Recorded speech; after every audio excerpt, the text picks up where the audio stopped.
Today I'm going to tell you about how to do the microcosmic orbit safely and effectively and efficiently, which is through movement. Now, as most of you are probably aware, there is a way of doing the microcosmic orbit with visualization. But what you need to know is that everybody who teaches microcosmic orbit with visualization is an idiot. They have no idea what they're doing. They're wasting your time, and they're probably going to hurt you. So the way to do it safely is with movement.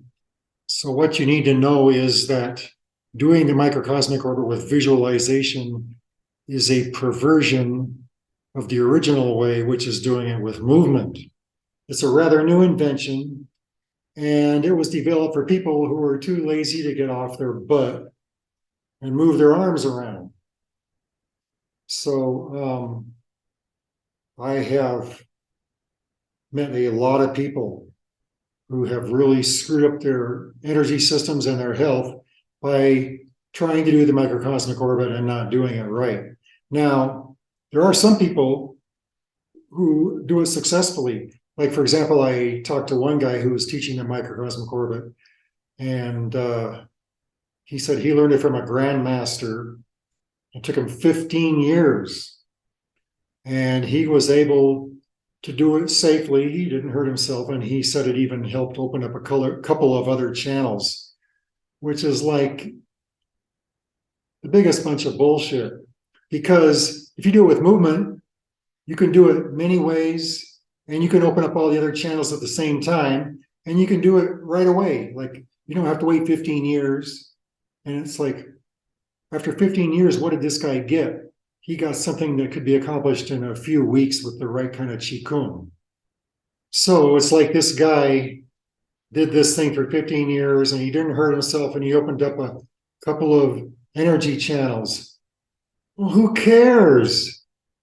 It's like, you know, that's stupid. It's like, wow. And he's teaching it. He thinks it's cool.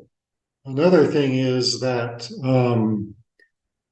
these people who teach the microcosmic orbit visualization always say the energy is supposed to go up the back and down the front. But that's more bullshit, because the energy can also go up the front and down the back. And that's actually how a lot of Qigong systems start. When you get energy going up the front and down the back, it energizes you, it makes you more excited, it wakes you up, it makes you more vital.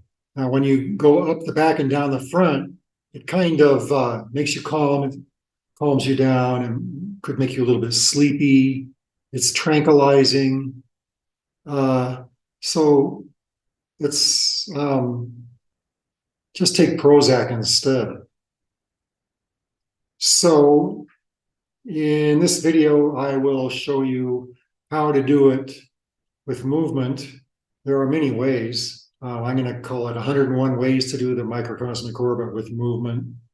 And I'm not going to do it 101 ways. I'm going to do it a few ways and explain what's happening, so those of you who are smart enough and creative enough can figure out the other 90 ways. It's really simple. You don't even have to think about it. It's not like, sitting around with your finger in your nose, visualizing energy going in a certain channel, which is harmful.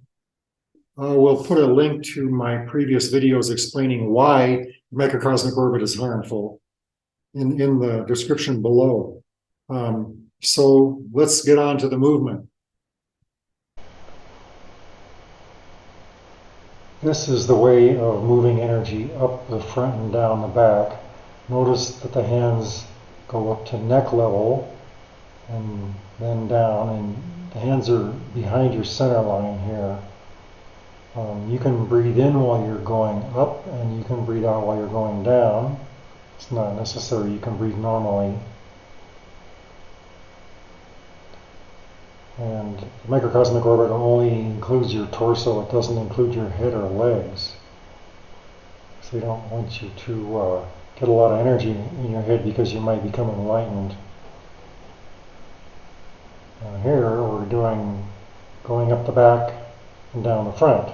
Once again, the hands come in at neck level and then down, pushing down the front and lifting up the back. Notice how the hands are behind the center line and they're facing towards the back a little bit, which brings energy up your back.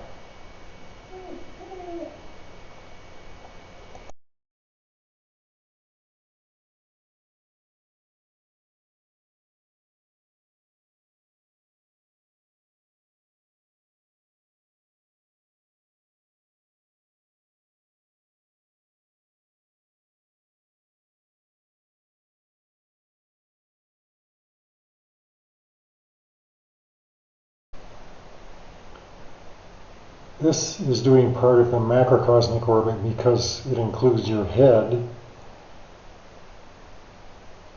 Once again, the hands are lifting up the front. You go over the top of the head, and then the focus is hands behind your back pushing down the back. Again, you can breathe in while going up and breathe out while going down. You can also do this much more slowly so that you don't need to do it with breathing. Now here, notice that the palms are facing up when they're going down. Here the palms are facing up while going up. This sends more energy up to your head. So still, this pushing up, the dog is not necessary for doing the macrocosmic orbit. The hands are pulling down with the palms.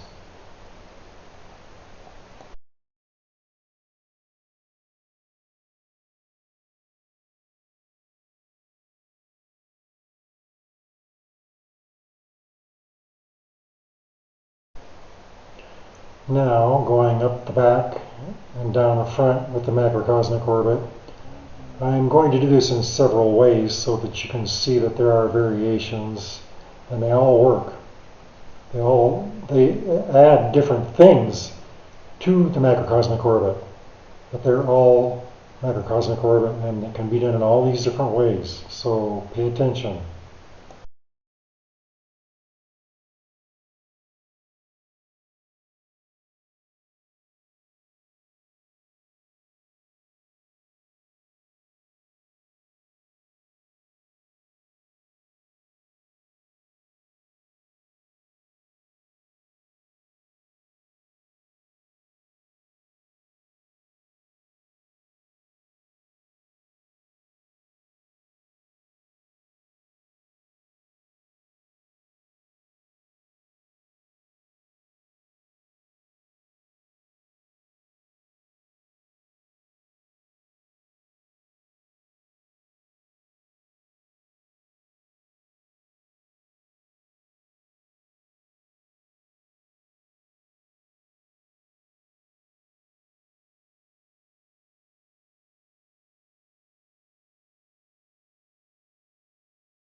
This is showing the macrocosmic orbit, which also includes your legs.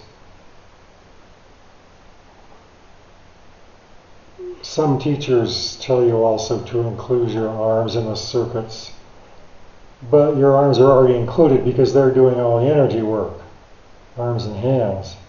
So this is the full macrocosmic orbit, including torso, head, legs, and arms.